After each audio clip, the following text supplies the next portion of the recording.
Muito bom dia a todos, bem-vindos a esta sessão. Portanto, o objetivo desta sessão é divulgarmos os resultados de um estudo que foi feito pelo ISCTE, o Dinâmia ISCTE, em colaboração com o LNEG, a Unidade de Economia de Recursos, para conhecer o mercado da contratação pública de inovação em Portugal. E, portanto, é esse o assunto que nos traz aqui hoje. Eu irei fazer a apresentação em conjunto com a doutora Cristina Sousa do ISCTE. Sou Paula Trindade, sou investigadora do LNEG e trabalho nesta área das compras sustentáveis já há uns anos. Portanto, o que vamos fazer aqui hoje é apresentar os resultados do estudo de uma forma sucinta e depois ter um período de perguntas e respostas, porque, enfim, imagino que haja depois bastantes questões sobre os resultados. Então eu vou começar aqui a partilhar a apresentação.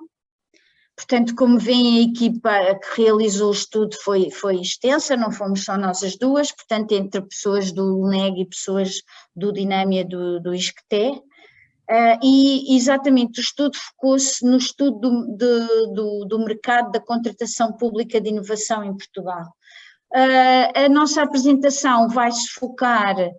numa pequena introdução e os conceitos fundamentais, no fundo, o que é isto das compras de inovação, quais é que são os determinantes das compras públicas de inovação, como é que nós chegamos à estimativa do valor do potencial de mercado das compras de inovação, alguns cenários que nós desenvolvemos para chegar também a esses valores, como é que isso se traduz em termos de políticas, e também o grupo focal que nós fizemos para nos apoiar e também para nos validar aqui o nosso estudo e finalmente as recomendações. Portanto, qual é que foi a principal motivação deste estudo? Por um lado, o reconhecimento de que as compras públicas de inovação são um instrumento importante no conjunto da política de inovação, portanto, no fundo, como é que nós podemos usar as compras públicas de inovação para estimular a inovação nas empresas, não é? E, portanto, aumentar a competitividade do tecido empresarial. Mas, por um lado, se isto é muito reconhecido a nível europeu, por outro lado, há uma falta de evidência sobre realmente como é que os vários países, e nomeadamente aqui estamos a falar dos países da União Europeia, estão a utilizar este instrumento das compras públicas de inovação para fomentar a inovação. Portanto, de facto, este é um estudo pioneiro, porque mesmo a nível europeu é a primeira vez que se tenta estimar, digamos assim, o valor deste mercado de compras públicas de inovação. Ora, este estudo foi feito com um conjunto de objetivos. Primeiramente, e eu peço desculpa porque me estava aqui a falhar, este estudo foi realizado para a Agência de Inovação, para a Agência Nacional de Inovação e, portanto, foi no fundo, foi um estudo que nos foi encomendado pela ANI e que, portanto, seguia um conjunto de objetivos, que é, por um lado, obviamente, fornecer uma estimativa do valor potencial do mercado de compras públicas de inovação em Portugal, mas não só, de desagregar também este valor, por um lado, nos contratos de investigação e desenvolvimento e, por outro lado, nos contratos de soluções inovadoras, e já vamos ver qual é que é a diferença entre uma coisa e outra. Identificar quais seriam os serviços públicos mais relevantes para as compras de inovação, caracterizar a trajetória do valor e das práticas de compras públicas de inovação em Portugal, e aqui, Cristina, peço desculpa, preciso de ajuda, desde 2000 e...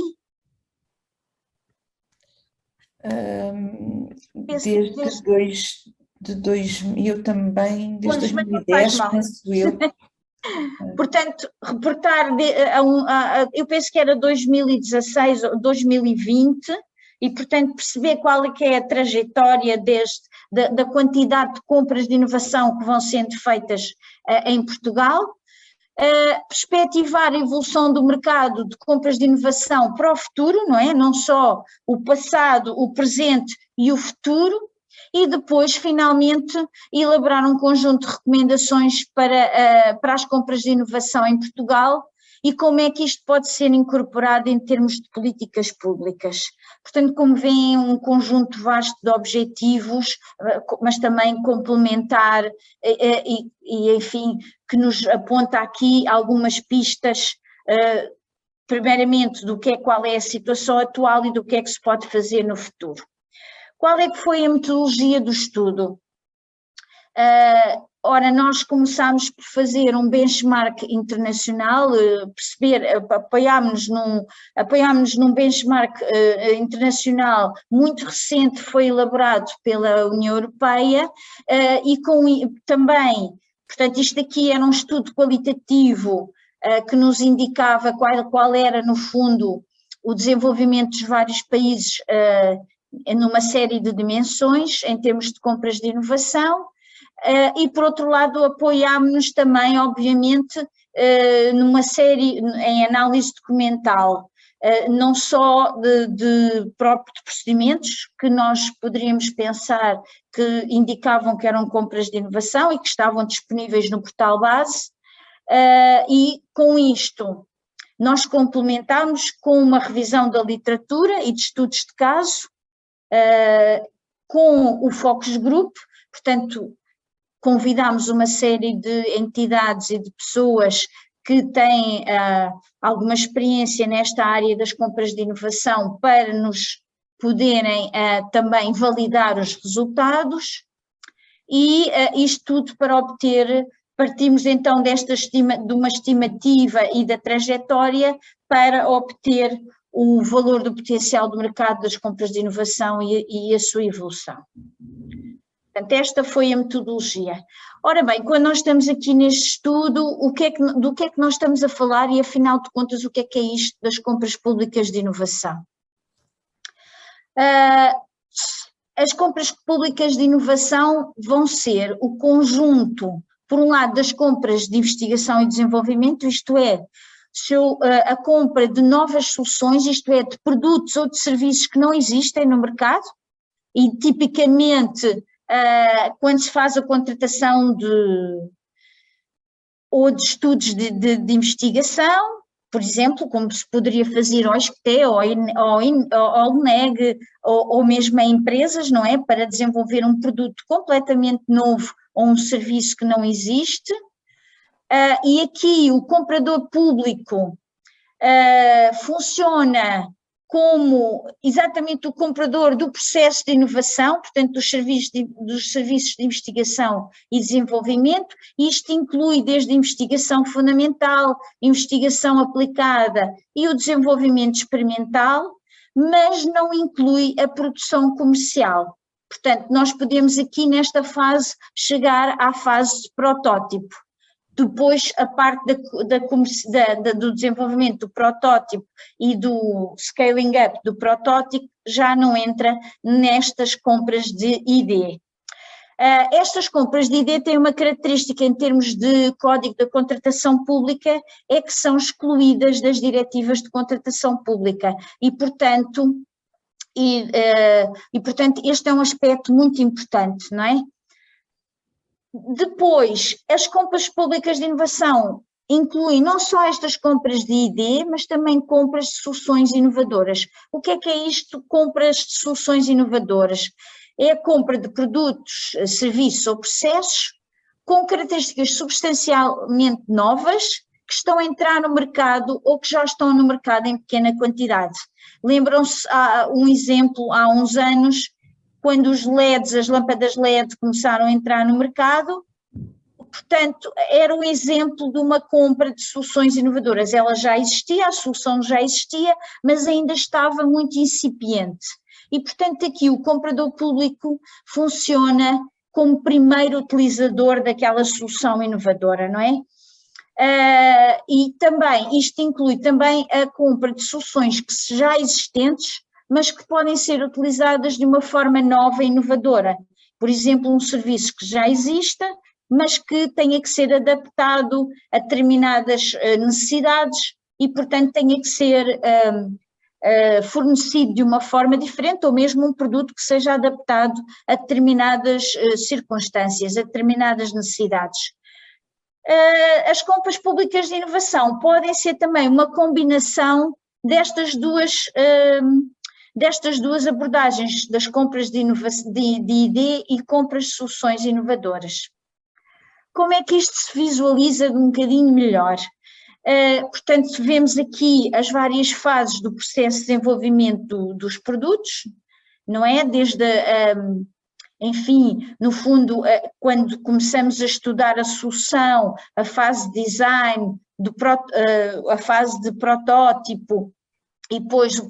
primeiro o desenvolvimento, e isto, então, corresponde à fase de investigação e desenvolvimento, tem a ver com as compras de ID. E depois, tudo o que é a fase de desenvolvimento comercial e, portanto, a entrada no mercado e o desenvolvimento do mercado já corresponde às compras de soluções inovadoras. Portanto, isto não são conceitos que são muito importantes para perceber o estudo, porque, de facto, nós tivemos que ir ver qual era o valor de compras de ID que existia e depois o valor de compras de soluções inovadoras, porque são, de facto, até têm procedimentos um bocadinho diferentes e correspondem à compra de produtos e serviços com um perfil diferente. Portanto, nós para fazermos a estimativa tínhamos que nos socorrer de que as compras públicas de inovação vão ser a soma das compras de ID mais as compras de soluções inovadoras, sendo que as compras de ID são também a soma de compras pré-comerciais, isto é,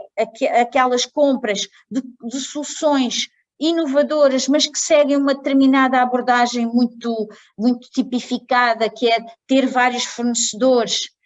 a desenvolver soluções e que estão a competir uns com os outros, mais as compras de outra ideia, isto é, as tais compras de investigação e desenvolvimento puras. E, portanto, no final, o que é que nós temos? As compras públicas de inovação são a soma destes três tipos: compras de soluções inovadoras, compras públicas, compras pré-comerciais e as compras de outro tipo de investigação e desenvolvimento. Pronto, e com base neste conceito, nós avançamos então para, primeiro que tudo, perceber quais é que eram os determinantes das compras públicas de inovação, isto é, o que é que de facto podia levar ou não a existirem compras de inovação. Para isso, fizemos uma revisão sistemática da literatura, foram analisados 238 documentos, com base nas publicações académicas, indexadas na Scopus e na WOS, outra literatura académica e também literatura cinzenta, por exemplo, publicações de organizações internacionais, governos e outras organizações públicas, e fizemos uma grelha de análise com a metodologia utilizada, o conceito de compras públicas de inovação adotado, o tipo de compras de inovação, o valor das compras de inovação, países e setores considerados, para perceber então quais são os fatores determinantes ou condicionantes do valor de compras públicas de inovação. Portanto, não foi um estudo bastante extenso e que nos levou a estes resultados. Por um lado, percebemos que praticamente não existem estudos sobre o valor real ou potencial da compra pública de inovação e sobre os seus determinantes ao nível dos países. Por outro lado, a própria definição de compras públicas de inovação não é clara e difere de país para país e até de autor para autor. Há um predomínio de estudos empíricos com muitas metodologias qualitativas e muito específicas, isto é, estudos que são realizados num determinado contexto. E relativamente aos estudos quantitativos, que era aquilo que nós esperávamos encontrar, são muito difíceis devido à inexistência de estatísticas oficiais de compras públicas de inovação, ao nível de cada país, e em especial também Portugal. Portanto, muitas vezes são apenas, existem inquéritos elaborados pelos vários autores, ou então num determinado contexto muito específico.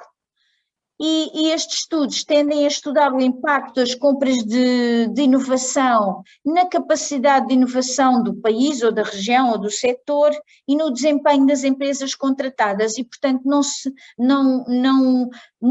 ou seja, nós não fomos capazes de encontrar um estudo que nos pudesse dar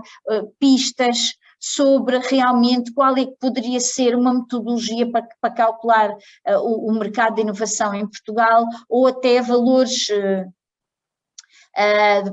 para outros países que nos permitissem aqui fazer uma analogia.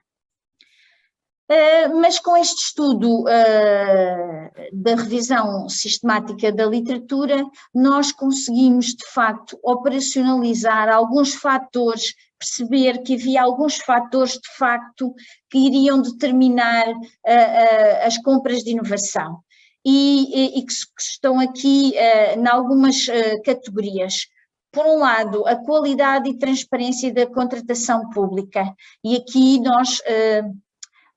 encontramos exatamente scores de boa contratação e dos seus componentes. Por outro lado, a qualidade da governação das compras públicas de inovação. E temos aqui alguns indicadores do quadro político associado à CPI. Já vamos ver o tal estudo da União Europeia que no fundo faz uma comparação dos vários países relativamente às compras públicas de inovação. O terceiro fator tem a ver com a sofisticação das necessidades dos compradores, isto é, para de facto levar a uma compra de inovação tem que haver alguma sofisticação, portanto as necessidades têm que ser complexas, mas por outro lado também tem que haver uma capacidade das organizações para levarem a cabo aquela compra de inovação, porque é uma compra bastante complexa e aqui nós poderíamos também relacionar com as despesas públicas em ID, as compras públicas de produtos avançados, como por exemplo de tecnologias de informação, e que são muitas vezes um exemplo de compras inovadoras, não é? Por outro lado, a capacidade dos compradores em termos de compras eletrónicas e da capacidade administrativa. E, finalmente, as capacidades das empresas fornecedoras, não é? A qualificação, a estrutura produtiva, as despesas das empresas em ID e também o nível de digitalização. E, portanto, de uma forma bastante sumária, nós encontramos estas 5 categorias que de facto podem condicionar a existência de compras de inovação. E agora passava então aqui a palavra à minha colega Cristina Sousa. Muito obrigada. Eu começo por cumprimentar todos e todas e dizer que é um prazer estar aqui hoje convosco, partilhar brevemente os resultados do estudo. Como a Paula disse, nós ficamos surpreendidos com a ausência de estudos quantitativos que nos pudessem auxiliar a perceber qual é a expressão das compras públicas de inovação nos países, ou em algum país do mundo. Portanto, isso não foi possível, com exceção de um estudo promovido pela Comissão Europeia, que procura, então, quantificar para 2018 o peso das compras públicas de inovação nas compras públicas de um conjunto de 30 países. Portanto, nós pegamos naqueles fatores, categorias de fatores que identificamos na revisão sistemática da literatura, recolhemos um conjunto muito extenso de indicadores recorrendo a múltiplas fontes estatísticas e indicadores que estão dispersos por várias bases de dados para tentar fazer aqui este exercício de benchmarking internacional, de forma a perceber como é que Portugal se posiciona em termos de desempenho de compras públicas de inovação. E a primeira coisa que nós encontramos, que é um dos primeiros resultados do estudo, é que o nível de desenvolvimento do país é relativamente importante para explicar porque é que uns países têm maiores percentagens de compras públicas de inovação nas compras públicas, aquilo que nós chamamos a intensidade de compras públicas de inovação. E esse gráfico ilustra exatamente isso, que existe uma forte correlação entre o peso das compras públicas de inovação e o PIB per capita do país. E mostra-nos também que esta relação não é linear, o que significa que há aqui um maior efeito do PIB per capita nas compras públicas de inovação nos países mais pobres, e que depois esse efeito se vai atenuando. Este gráfico mostra-nos também a posição de Portugal e mostra-nos que Portugal está muito abaixo do nível médio de compras públicas de inovação dos países europeus e muito abaixo do que aquilo que seria esperado para o seu nível de desenvolvimento. Ou seja, o nível que seria esperado para o PIB per capita português estaria sobre aquela linha tracejada, que é a linha de tendência, ou seja, muito próximo do valor da Lituânia, que tem um PIB per capita muito semelhante ao português. O que significa que nós temos cerca de metade, portanto temos 4%, e aquilo que seria esperado seria um valor muito próximo dos 8%. E isto mostra-nos, dá-nos aqui alguma primeira evidência, que há um caminho a percorrer, nomeadamente de tentar compreender o que é que está a falhar em Portugal. E para isso nós fizemos então a tal comparação, essa que é feita tentando identificar grupos de países com os quais nós nos podemos comparar. E aí nós selecionamos 2 grupos de países. O primeiro grupo de países que está assinalado naquela oval amarela, que nós chamamos os países de benchmark de curto prazo, porque são países que têm um nível de PIB per capita próximo do valor português, nomeadamente a Estónia e a Espanha, e depois temos ali também aquela média da União Europeia a 30, que inclui os países da União Europeia, mais o Reino Unido, a Noruega e a Suíça, portanto, que digamos assim que são os países analisados no estudo promovido pela Comissão Europeia. Portanto, este é aquele grupo de países com que nós nos comparamos, digamos assim, no curto prazo, e depois um outro grupo de países que têm um nível de desenvolvimento económico maior, que estão naquela oval verde e que têm, portanto, níveis de PIB per capita maiores do que os de Portugal, onde nós nos vamos comparar sobretudo com 3 países, que são os Países Baixos, o Reino Unido e a França. nós podemos verificar que os países do benchmark de curto prazo, portanto a Estónia e a Espanha sobretudo, mas também a média da União Europeia, apresentam níveis de intensidade de compras públicas de inovação que são 2,5 vezes superiores a de Portugal, enquanto que os países do benchmark de longo prazo apresentam níveis de intensidade de compras públicas de inovação que são cerca de 3 vezes aquilo que é o nível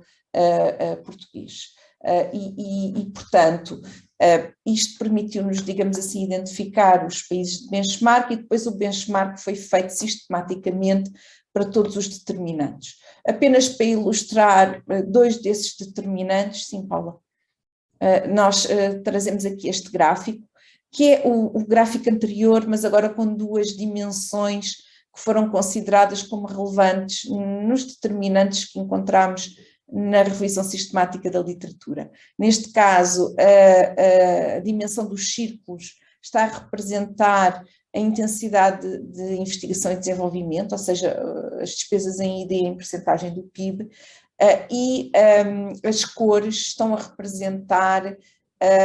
a qualidade das compras públicas medido pelo Good Procurement Score, que é um dos indicadores que nós utilizamos. E basicamente o que este gráfico nos mostra é que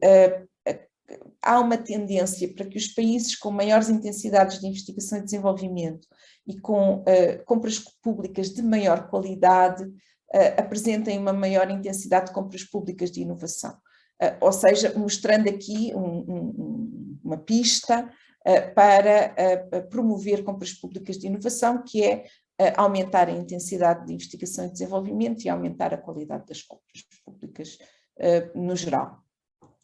Portanto, como eu digo, isto foi feito para todos os indicadores e com base nestas análises nós conseguimos apresentar aqui o que são as estimativas do estudo. Estas estimativas têm, como todas as estimativas, alguma incerteza.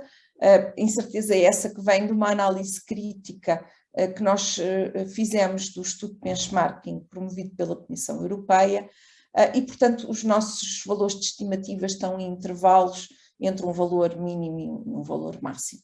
E, portanto, aquilo que a gente encontra é que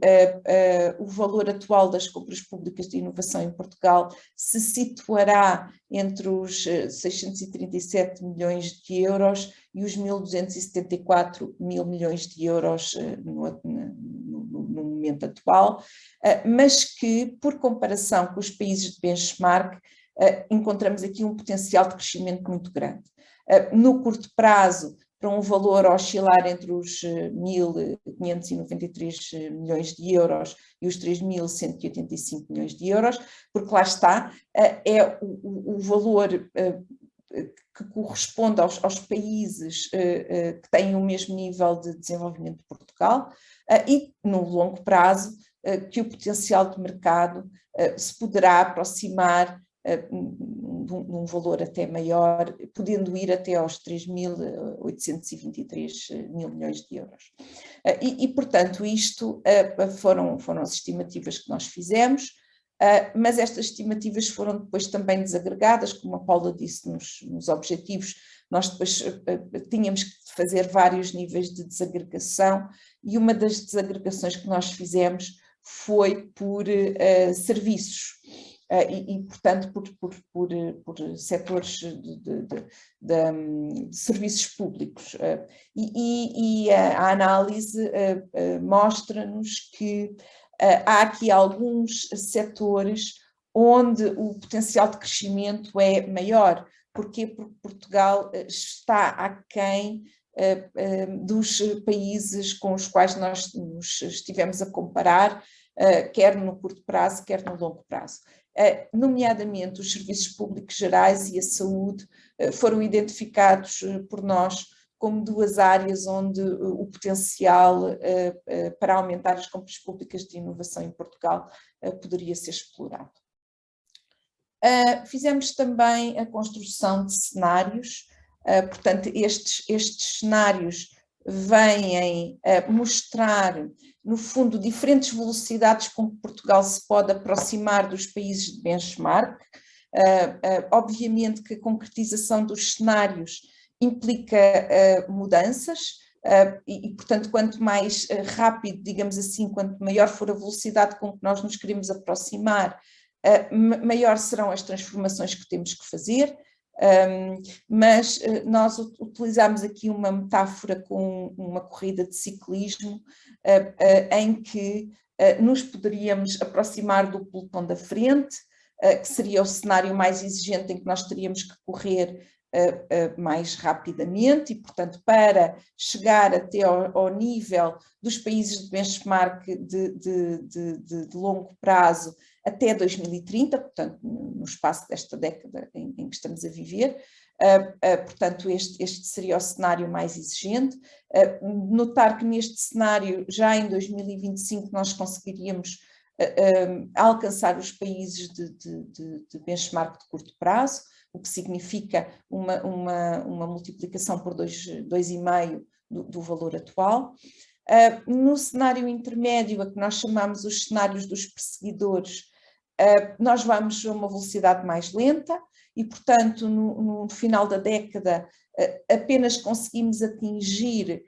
aquilo que são os valores do grupo dos benchmarks de curto prazo. E isto significa que em 2025 conseguimos atingir aquilo que será o nosso potencial. Portanto, se recordam daquele primeiro gráfico, estaríamos sobre o valor da linha, ou seja, alcançaríamos a Lituânia. E no cenário mais lento, em que vamos a pedalar de forma mais lenta, que nós chamamos o cenário do grupeto, nós não conseguimos atingir os valores dos países de benchmark, nem os de curto prazo, nem os de longo prazo, e limitamos-nos a chegar até à linha de tendência em 2030, ou seja, a chegar até ao valor que corresponde ao nosso nível de PIB per capita. Estes cenários têm aqui também expressa a incerteza e, portanto, tal como os valores das estimativas, eles aparecem aqui com valores de intervalo, exatamente para mostrar aqui esta possibilidade até, em algumas circunstâncias, de haver aqui alguma hibridização entre aquilo que são as projeções para cada cenário. Obviamente que para alcançar estes valores e a velocidade com que nós vamos pedalar depende daquilo que for feito, nomeadamente do ponto de vista das políticas, e portanto nós fizemos uma análise muito detalhada daquilo que são a qualidade das políticas nestes países de benchmark, quer de curto prazo, quer de médio prazo, e devolvo a palavra à Paula para ela concluir. Ora bem, então, de facto, o que nós fizemos para perceber foi realmente pegar no estudo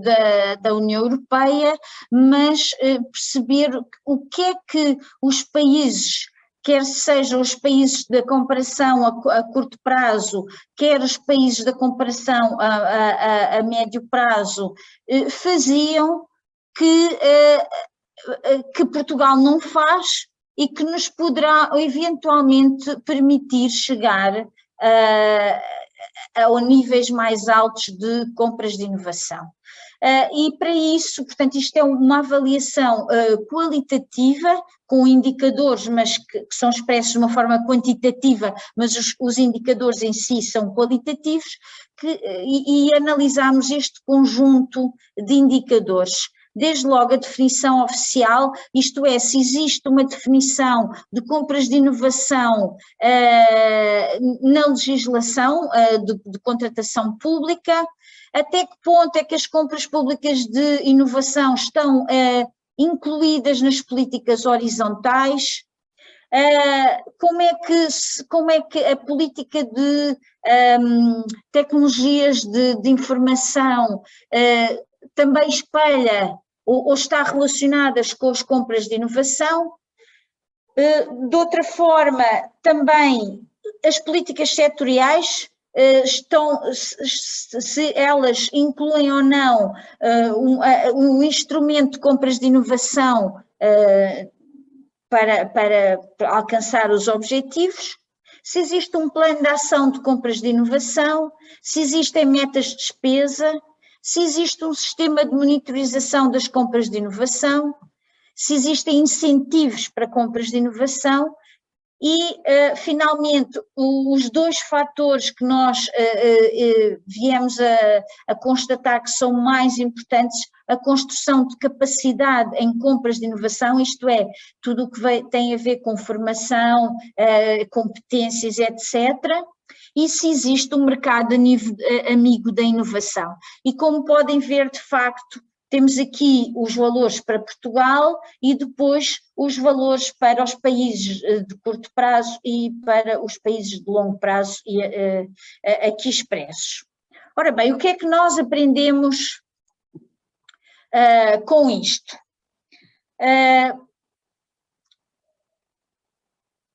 Aprendemos que, de facto, é necessário ter o desenvolvimento destes vários indicadores até um determinado nível. Desde logo, esta questão, e estão aqui os vários indicadores e aquilo que eu acabei de dizer, mas de uma forma um bocadinho mais específica, não é? Portanto, Portugal deveria ter, e existem países da União Europeia que têm já a inclusão das definições de compras de inovação, compras de ID, compras pré-comerciais e compras de soluções inovadoras em documentos de orientação específicos ou mesmo no seu Código de Contratação Pública, coisa que já vamos ver qual é a situação. Portanto, em Portugal isso não existe, exceto para o setor de defesa. Em relação às políticas horizontais, também nós podemos pensar que as políticas, por exemplo, regionais de economia, de inovação e de investigação e desenvolvimento poderiam ter alguns elementos de compras de inovação para que, de facto, para apoiar as autoridades locais até a fazerem contratação a PMEs, a startups e, portanto, fazerem contratos de inovação. Depois, relativamente às políticas TIC, às políticas de tecnologias de informação, como é que os países reconhecem ou não o papel das compras de inovação nestas políticas, e Portugal, de facto, não tem qualquer referência a isto nas políticas de digitalização e, portanto, seria um instrumento muitíssimo importante. Não quer dizer que não se utilize, atenção, até pontualmente pode ser utilizado, mas o que acontece é que em termos de políticas isto não é referido, não é realmente considerado. Em termos das políticas setoriais, aquilo que também mais uma vez Portugal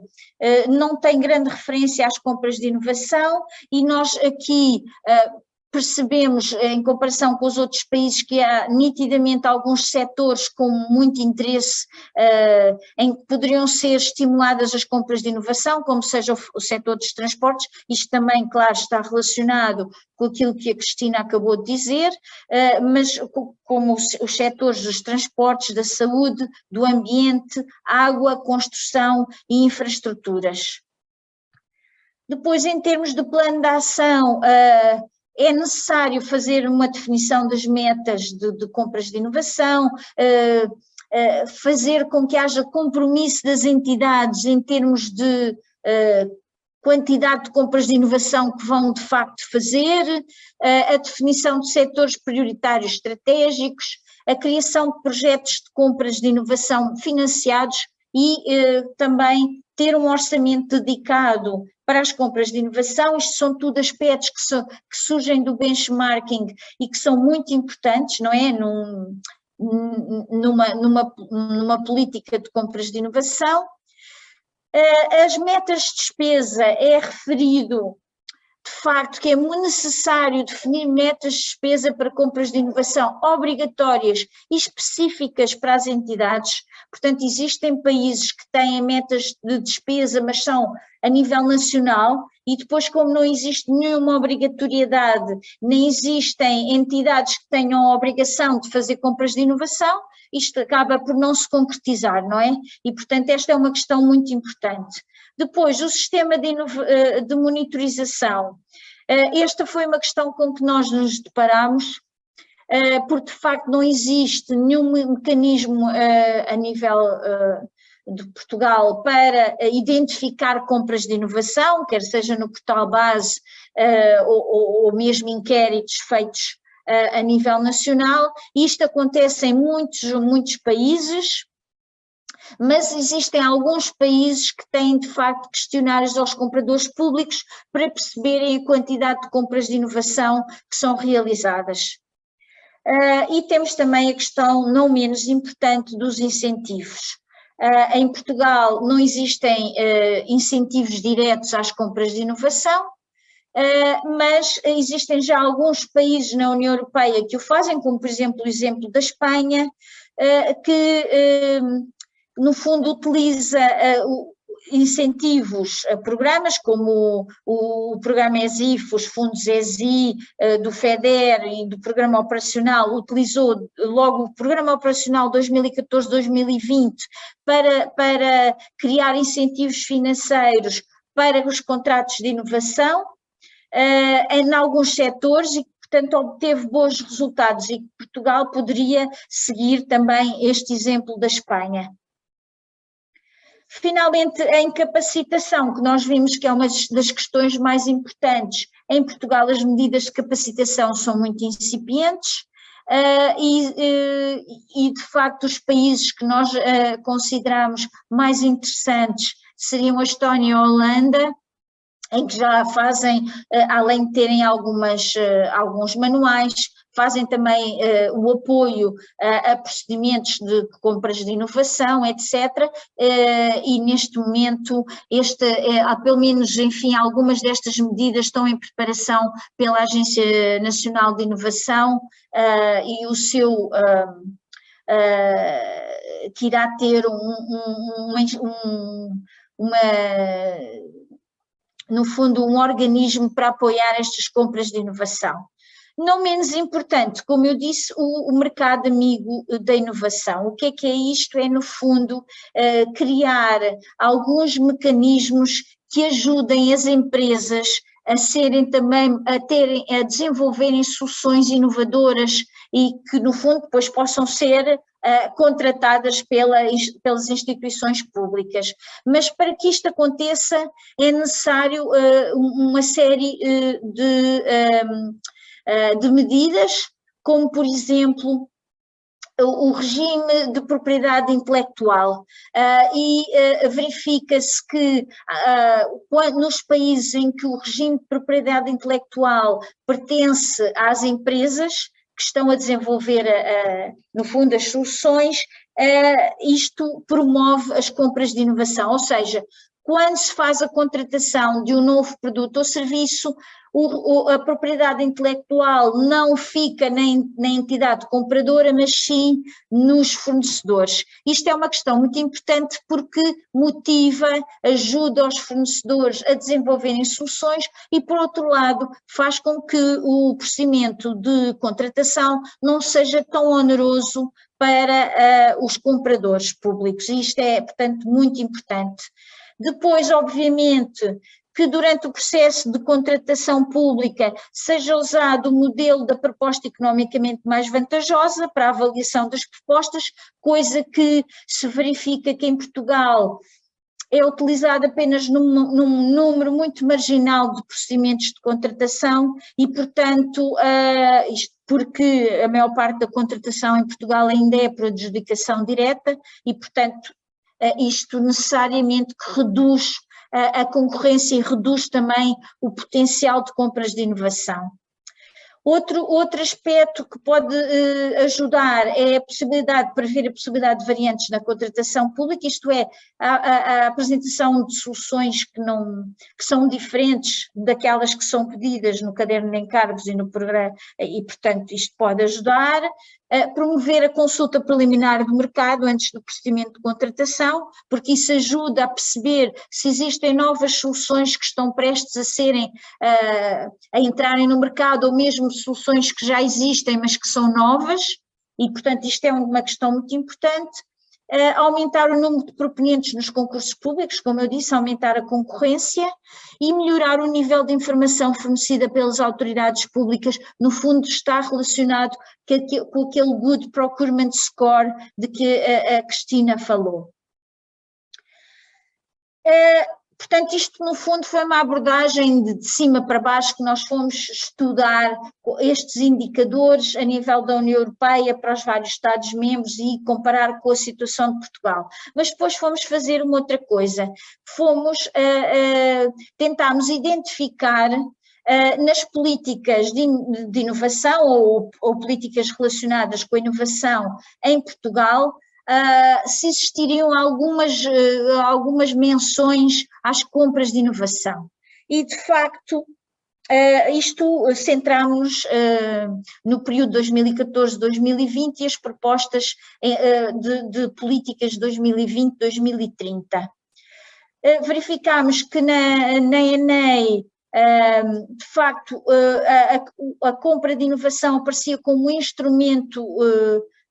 estratégico, mas isto na visão, mas de facto isto depois não era traduzido na implementação da estratégia, nem portanto, no programa e nos instrumentos de financiamento. Portanto, e depois verificámos que, de facto, nos documentos estratégicos para 2030, como por exemplo o Portugal 2030 e o PRR, esta questão das compras de inovação estava completamente ausente e, portanto, não corresponde a uma visão estratégica para estas novas políticas. Mas, apesar de tudo, a nível europeu têm sido lançados vários programas de compras de inovação e, portanto, alguns instrumentos de financiamento europeu que têm vindo a ser aproveitados por organizações portuguesas. No fundo, eles participam em projetos europeus que têm como objetivo concretizar compras de inovação. E, portanto, nós identificamos 29 projetos europeus onde participaram 30 organizações portuguesas e, portanto, participaram em compras de inovação. E este é um aspecto importante porque mostra como é que, de facto, apesar de nós não termos políticas públicas favoráveis às compras de inovação, apesar de tudo temos um conjunto de entidades portuguesas que participam em projetos europeus e, portanto, acabam por ter uma aprendizagem. Ora, como eu referi, estes resultados foram acompanhados por um grupo focal, e, portanto, aquilo que nós pretendemos fazer com este grupo focal de especialistas foi validar o diagnóstico preliminar do mercado de compras de inovação em Portugal, daquelas estimativas que nós fizemos e que a Cristina apresentou. Por outro lado, também identificar os principais obstáculos que os compradores públicos portugueses sentem relativamente às compras de inovação, e priorizar as medidas de política pública que são necessárias para aumentar a utilização das compras de inovação em Portugal. Temos aqui a composição do grupo focal, enfim, nós tentamos ao máximo diversificar, e, portanto temos aqui não só entidades públicas, como também algumas empresas que participaram em projetos de compras de inovação e outro tipo de organizações. Que resultados é que nós obtivemos? para, no fundo, as razões para esta baixa utilização de compras de inovação. Desde logo uma falta de visão estratégica de uma cultura de inovação, a falta de compromisso ao mais alto nível, quer nas organizações, quer também quando são construídas as políticas públicas, não haver as questões de gestão orçamental do Estado, que tem a ver com as autorizações, as cativações, etc., o que torna difícil a implementação de compras de inovação, sai um bocadinho fora da contratação pública convencional, digamos assim, a escassez de recursos financeiros, porque, enfim, estas compras de inovação requerem uma maior complexidade, como nós vimos, e, portanto, muitas vezes necessitam de mais tempo e de mais recursos financeiros, também de mais recursos humanos, quer sejam tecnológicos e jurídicos, a falta de formação, quer do ponto de vista mais técnico, quer do ponto de vista jurídico, a complexidade e incerteza a nível jurídico e a necessidade de correr algum risco com estas compras de inovação e a pouca experiência e familiaridade com as compras de inovação. Ora bem, com base em tudo isto, nós então elaboramos um conjunto de recomendações, que no fundo foi a parte final do nosso estudo, e portanto elaboramos 10 recomendações, umas que correspondem a uma visão mais estratégica, outras mais a medidas de política e outras têm mais a ver com mudanças ao nível das organizações. Portanto, temos aqui 3 níveis, digamos assim. A primeira recomendação tem a ver com exatamente a necessidade e que ficou bem expressa nos vários cenários, da necessidade de mudar de velocidade, isto é, de promover uma mudança estrutural na abordagem às compras de inovação em Portugal, que requer não só uma mudança na atitude dos atores públicos, mas também numa melhoria da capacidade de resposta dos vários elementos do Sistema Nacional de Inovação. Em segundo lugar, assegurar o compromisso político ao mais alto nível, não é? Reconhecer explicitamente o papel das compras de inovação nas estratégias de desenvolvimento e inovação, reconhecer que isto requer mais tempo na preparação da contratação pública, maior investimento e recursos, e também definir uma estratégia nacional com metas palpáveis. Em terceiro lugar, adotar uma perspectiva estratégica integrada na definição de políticas para as compras de inovação e refletir isso nos documentos estratégicos, quer seja nas políticas horizontais, como vimos, quer seja setoriais. E, portanto, isto requer planos de ação por área de governo, região e área de aplicação e também a criação de um sistema de monitorização. Depois, melhorar a transparência e informação ao nível da contratação pública, como vimos, este é um obstáculo. Incentivar o mercado de inovação através da abertura à concorrência, como nós já vimos, a questão das propostas economicamente, dos procedimentos que usam as propostas economicamente mais vantajosas, as variantes, etc., e estimular a participação de pequenas e médias empresas, porque é aqui que reside muito do capital de inovação. Criar incentivos para as compras de inovação, não é? Portanto, incentivos específicos para a administração pública para implementar compras de inovação, desenvolver parcerias para as compras de inovação, envolvendo diversos tipos de atores em processos interativos. O que é que quer isto dizer? No fundo, o papel que a administração pública pode ter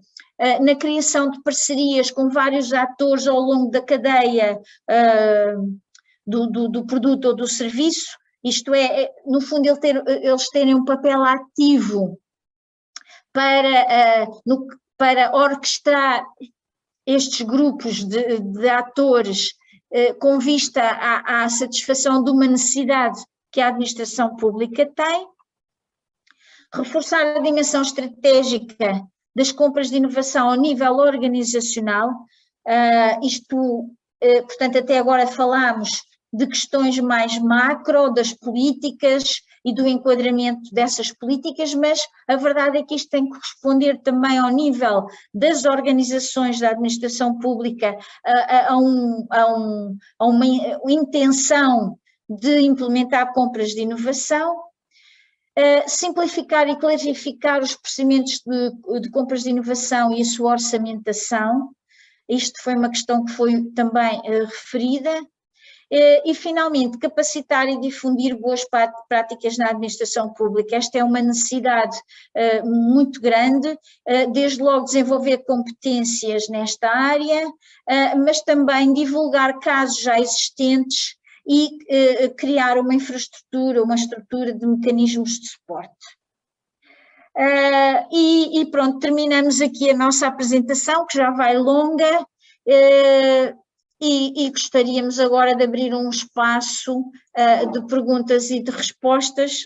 para, enfim, para as pessoas que queiram colocar questões.